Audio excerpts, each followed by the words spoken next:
The United Nations Educational, Scientific and Culture Organization, UNESCO, is a specialized agency of the United Nations, UN. Its purpose is to contribute to peace and security by promoting international collaboration through education, science, and culture to further universal respect for justice, the rule of law, and human rights, along with fundamental freedom proclaimed in the United Nations Charter. Being formed in 1945, UNESCO has 195 member states, with Uganda inclusive and 9 associate members. While celebrating its 70th anniversary at Silver Springs Hotel in Bugolobi, the Speaker of Parliament, Rebecca Kadaga, who was the chief guest, commended UNESCO for its part in playing and ensuring sustainable peace.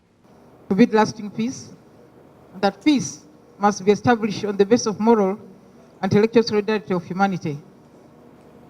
The founders were convinced that peace could only be grounded on education, cultural dialogue, cooperation in science, as well as freedom of expression. Kadaga notes that after 70 years, Uganda's performance as regards the organization is impressive. Particularly, we take note of the achievements in education. The UNESCO-led education for all goals are visible.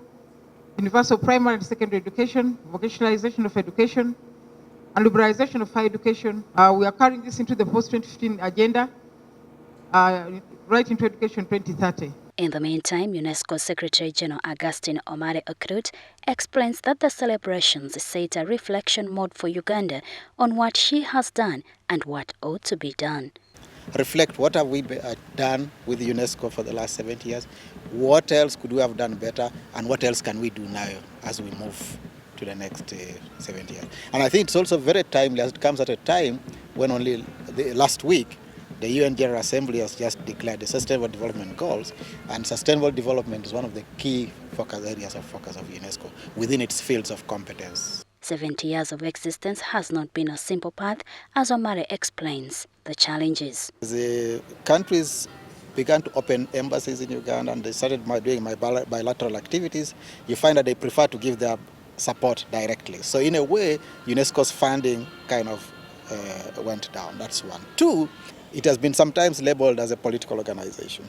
UNESCO pursues its objectives through 5 major programs, including education, natural sciences, social and human sciences, culture, and communication.